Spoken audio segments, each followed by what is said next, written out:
તરસાલી વિસ્તારમાં પૂજ્ય રવિશંકર મહારાજ નામે કુમાર છાત્રાલય આવેલું છે, જ્યાં છાત્રોએ હોબાળો કર્યો છે. અહીં જમવાને લઈને છાત્રો રોષે ભરાયા છે, કારણ કે સમયસર જમવાનું નથી મળતું. 2 દિવસથી ગેસ સિલિન્ડર ન હોવાને કારણે રસોઈ જ બંધ છે અને જે જમવાનું આપવામાં આવે છે તે યોગ્ય ગુણવત્તાયુક્ત નથી આપવામાં આવતું તેવા આક્ષેપ છાત્રો દ્વારા કરવામાં આવ્યા છે. સારું ભોજન ન મળતા છાત્રોએ હોબાળો કર્યો હતો. ગુજરાતના અલગ અલગ જિલ્લામાંથી આ તમામ લોકો જે અહીં ભણવા માટે આવે છે, આ તમામ છાત્રો જે અહીં ભણવા માટે આવે છે, જે છાત્રાલયમાં રહે છે, ત્યાં તેઓને સારું ભોજન નથી મળતું તે મામલે તેઓએ વિરોધ નોંધાવ્યો હોય અને હોબાળો કરતા હોય ત્યારે તેઓની વહારે પૂર્વ મેયર નિલેશ રાઠોડ આવ્યા હતા. તેઓ પહોંચ્યા હતા છાત્રાલય ખાતે અને છાત્રો સાથે વાતચીત કરી હતી અને ફૂડનું પણ તેઓ દ્વારા નિરીક્ષણ કરવામાં આવ્યું અને આ દરમિયાન ઘણી બધી બેદરકારી સામે આવી હતી. સ્વચ્છતાનો અભાવ જોવા મળ્યો. રસોડાની વાત કરીએ તો જ્યાં આ છાત્રો માટે જમવાનું બનાવવામાં આવે છે ત્યાં લોટમાં અને શાકભાજીમાં કોકરોચ જોવા મળ્યા છે, એટલે કે વંદા દેખાયા છે, જે ચિંતાજનક પરિસ્થિતિ છે. આ મામલે પૂર્વ મેયર નિલેશ રાઠોડ દ્વારા વિદ્યાર્થીઓ સાથે એટલે કે છાત્રો સાથે વાતચીત કરવામાં આવી અને તેમની સમસ્યા સાંભળી છે. તેમની સમસ્યા સરકાર સુધી પહોંચાડશે અને વહેલામાં વહેલી તકે તેમની સમસ્યાનું નિરાકરણ કરવામાં આવશે તેવી બાહેધરી તેમણે આપી છે. આ વિશે વાત કરીએ તો છાત્રો ઘણા સમયથી આ સમસ્યાનો સામનો કરી રહ્યા છે, કારણ કે સારું ભોજન નથી મળતું અને તેના કારણે તેઓ પરેશાન થયા છે. તેવામાં 2 દિવસથી રસોડું બંધ રાખવામાં આવ્યું છે એલપીજી ન હોવાને કારણે અને સારું જમવાનું અને જમવાનું જ ન મળ્યું હોય તેના કારણે છાત્રોએ હોબાળો કર્યો હતો.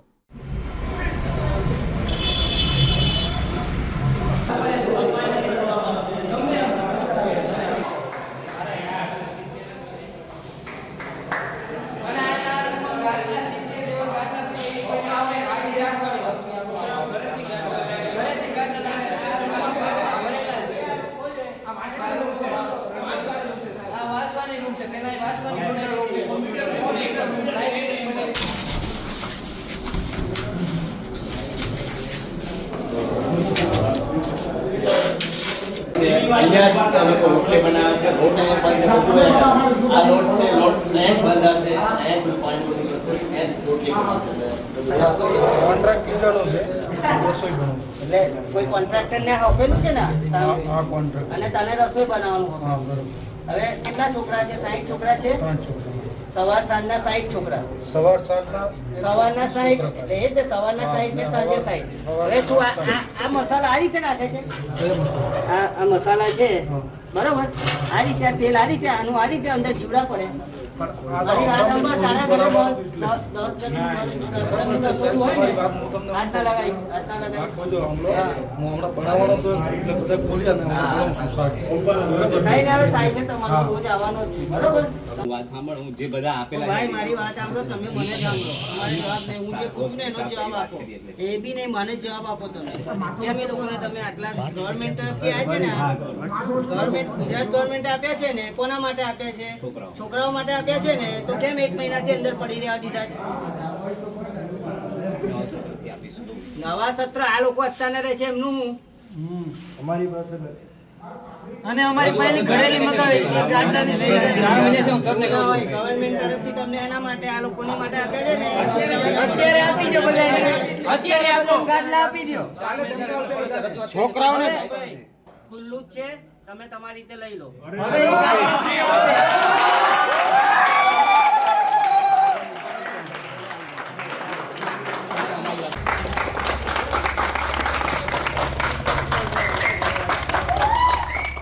આ વિસ્તાર છે તરસાલી બાયપાસ ઉડાના મકાનની સામે જે આપણે પૂજ્ય રવિશંકર મહારાજ છાત્રાલય, ત્યાં રહેવાની બાબતે અને જમવાની બાબતે હોસ્ટેલ છે, તો ત્યાં વ્યવસ્થા સારી નથી. એક બી વ્યવસ્થા નથી જમવાનું સારું કે નથી રહેવાનું સારું, અને સાફ સફાઈ બી ટાઈમે કરવામાં આવી નથી. અને બહુ કઠિન વ્યવસ્થા છે કે જેનાથી અમને બહુ એનો પ્રયાસ સામનો કરવો પડે એમ. અમને નથી બેડ મળી રહ્યા સરખા, કે નથી સુવા માટે ગાદલા મળી રહ્યા, કે નથી વાંચવા માટે લાઇબ્રેરી, કે નથી ટેબલ, રમવા માટેના કાંઈ સાધન નથી. અને જમવાની તો તમે વાત જ ના પૂછો. જમવાના તો ગમે તે ડેઈલી બટેકાની સબ્જી હોય અને સબ્જીમાં બી કાંઈ જમવાનું સરખું ન હોય. હજી અત્યારે કેટલા 12 વાગવા આવ્યા છે તો હજી જમવાનું શરૂ કર્યું નથી, બનાવવાનું બી હજી જમવાનું બનતું બી નથી. અને અત્યારે અમારા બધા હોસ્ટેલના સ્ટુડન્ટ બધા ભૂખ્યા છે અત્યારે, અને રાતના 12 વાગ્યા છે તો હજી જમવાનું શરૂ કર્યું નથી. અને એ આપણા ભૂતપૂર્વ મેયર જે વડોદરાના છે કે નિલેશભાઈ રાઠોડ, કે એ રાતના 12 જાગીને કે અમારી સમસ્યાનો ઉપાય હાલ કરવા માટે આવ્યા છે, એ બદલ એમનો ખૂબ ખૂબ આભાર. અને જે યુવા નેતા છે કે એની જેવા યુવા નેતા હોવા જોઈએ કે રાતના 12 જાગીને આવવા જોઈએ કામ પડે ત્યારે, તો એ બદલ એમનો ખૂબ ખૂબ આભાર. અને હવે ગાડલા બી અપાય છે અત્યારે, ગાડલા જે પડેલા હતા 2 મહિનાથી સ્ટોક હતો એ અમને અત્યારે વિતરણ કરવામાં આવે છે. અને જમવાનું બી અત્યારે બનાવવાનું શરૂ કર્યું છે, એ બદલ ખૂબ ખૂબ આભાર. અને રસોઈઓ અત્યારે એવું કે છે, ન્યૂઝ આવ્યું છે કે રસોઈયા અત્યારે સુઈ ગયા છે અને હજી જમવાનું બનાવવામાં આવ્યું નથી હજી, અને અત્યારે બધાય ભૂખ્યા જ છે હજી.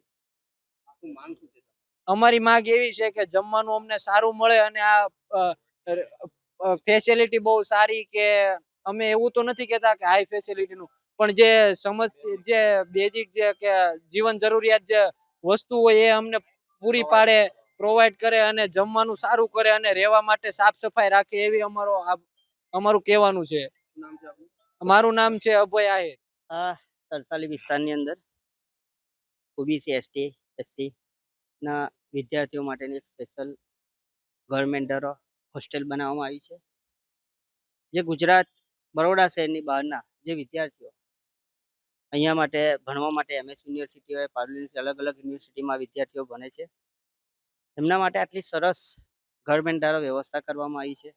અને અહીંયા રહીને બાળકો ભણે એ માટેની સંપૂર્ણ સુવિધા સાથેની આ હોસ્ટેલ જોવા પરથી મને લાગે છે.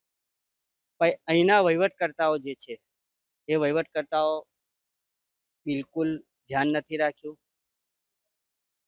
કહેવાય ને કે છોકરાઓ દ્વારા એવું બી સાંભળવામાં આવ્યું છે કે અહીંયા એક જ વોર્ડન છે, એક જ પટાવાળા છે, એક જ જણ બધો વહીવટ કરે છે, અધિકારીઓ અહીંયા આવતા નથી. હમણાં કોઈ દેસાઈ કરીને અધિકારી છે, દેસાઈભાઈ હમણાંના કંઈક આ બાજુ બદલી થઈ છે એટલે આવતા થયા છે.